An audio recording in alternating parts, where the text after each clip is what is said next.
Well, good morning, good people. Mark Holmes here, and as always, I appreciate each and every one of you guys. I'm getting ready to go back down to the red brick house to do some more work and stuff on our guest suite, and I'm working on actually some of the parts and stuff for the cabinets. I'll actually assemble them down there, and this has to be the craziest kitchen cabinet that I've ever had to build. And this is the side of the cabinet. This is not something I'd be able to go buy from Home Depot or anything like this. When I build my cabinets, I always build them out of birch plywood or oak plywood, 3/4 of an inch. It just lasts a lot longer than using particle board stuff.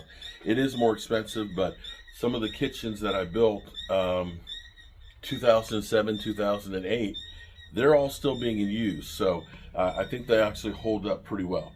So the problem we have is we've got that angle on the ceiling. And with that angle, you don't have a lot of headroom stuff to work with. The other problem I have is I've got the microwave that needs to be hanging from a cabinet. So having the cabinets the way they are, I need to do something a little different. So here's what I've come up with. I've actually got the angle for the ceiling line in there. And what I've done is I've dadoed out, and basically I'm going to make a box because I can't use the back wall to mount the microwave. So this is actually going to be the back wall for the cabinet where the mount will be able to go onto it, and this will end up being the space that the microwave goes. Now, in essence, this is the space for the upper cabinet. There's not a lot in this one. It's more of, you can put spices, I guess, would be great to fit in here. There will be the outlet to be able to plug in the microwave, so if it ever has to come down, you have that. But in essence, this is it. And so I had to make the opposites of this. So this is going to take a lot of wood in here because you're going to have a 3/4 inch piece that'll go through here that will mount to the ceiling. You'll have a 3/4 inch piece going through here with the cutout for the vent, and a 3/4 inch piece right here, which is actually where the screws to the microwave goes through. And so when you look at this, of course, you'll see a nice flat face. That's how the cabinet itself will sit. The only thing is the microwave will sit out about 3 more inches further, and it'll be up at about this height. So it'll be a good height for the microwave. So then I went ahead and cut for the cabinet to go beside it. So this cabinet, of course, will have more space in it than the other ones. Now, what I'm not sure of is, and I may be able, and I can change it down there. Your upper cabinets are only 12 inches deep. You can see that this is actually 16. I'm not sure if I want to have this second cabinet sitting out as far as it does because that takes away from the counter space. So what I can do is, once I do that first one and put it in place, I can take a look, and if I want to, I can cut off, 2-3 inches of space to recess this one from it. So the microwave would sit out, then this cabinet would sit recessed, and then of course you got the refrigerator. So it's not easy what we're doing. The other thing is, because you do have so much of that angle, is I've made actually the cabinets 26 inches deep. They're actually deeper cabinets to give you a little more storage space in there. And I'm actually going to get 30-inch butcher block countertops and cut those down to 28. And what that'll do is, because the microwave is sitting out, that base cabinet will be able to sit out more, and you'll have more counter space. So up underneath of the counter, you could put, if you want to put jars of flour or sugar or things like that, you could put that underneath in there. So it's about trying to maximize as much space as possible. So I'm going to finish cutting up the pieces that we have here, and I'll build the face frames and stuff and assemble them down there. Actually, I only bought 2 sheets of plywood, which is about $80 a sheet, $89 a sheet. But here's the thing. So it'll take probably, say, 3 to 4 sheets of plywood. So we're talking about 9. So for me, material-wise, about $400 to go ahead and build this whole kitchen. With the tariffs now that have gone on kitchen cabinets and things like that, it's actually a bargain. So yeah, there's that. So we'll see you guys back at the red brick house, at the guest suite and we'll be putting these things together. Actually, I got to get my wet saw so that way I can do the tile work. We'll start getting the tile maybe this afternoon, depending on what time I get there.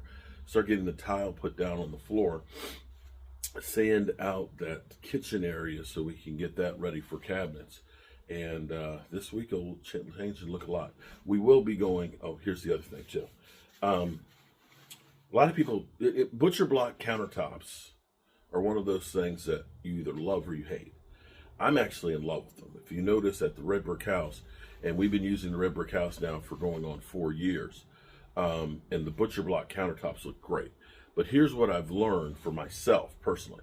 I've seen some people that have butcher block countertops that just oiled them and then they didn't really take care of them. That's a no-no. What I've done is I've actually used spar urethane, which is what you use actually on your front doors. It's UV protected. It's very, very hard. And it's made for boats and being outdoors. I built a cover for my outside fire pit in 2017, and I varnished it with 3 coats of that, and it's just regular pine. And it's been outside for all those years. So this heat, the summer, the winter, and everything else hasn't warped, hasn't twisted, still looks really good. Could use another coat of varnish. But that's what I did with the countertops at the Red Brick House, as well as that other kitchen that I did recently. And what I do is I varnish all the sides on it, because that seals up the wood. If you do only one side, moisture gets in that side, and then it can warp and twist. But if you go through and you use that spar urethane, don't use it as a butcher block, because you're going to cut and scratch all this if you don't want to do that. Use it as a countertop.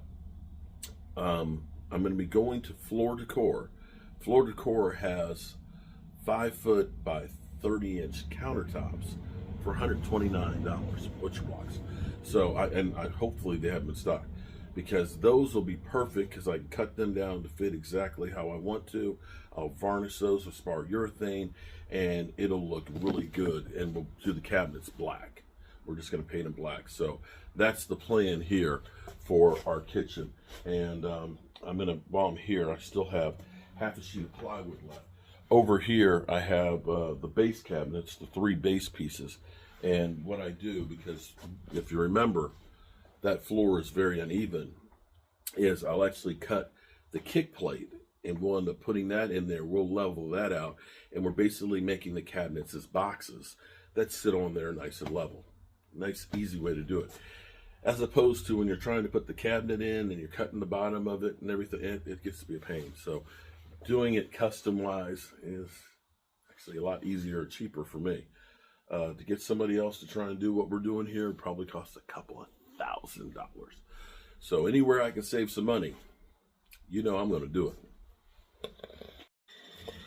So I'm dry fitting this together. So this is how the cabinet's going to be for the microwave.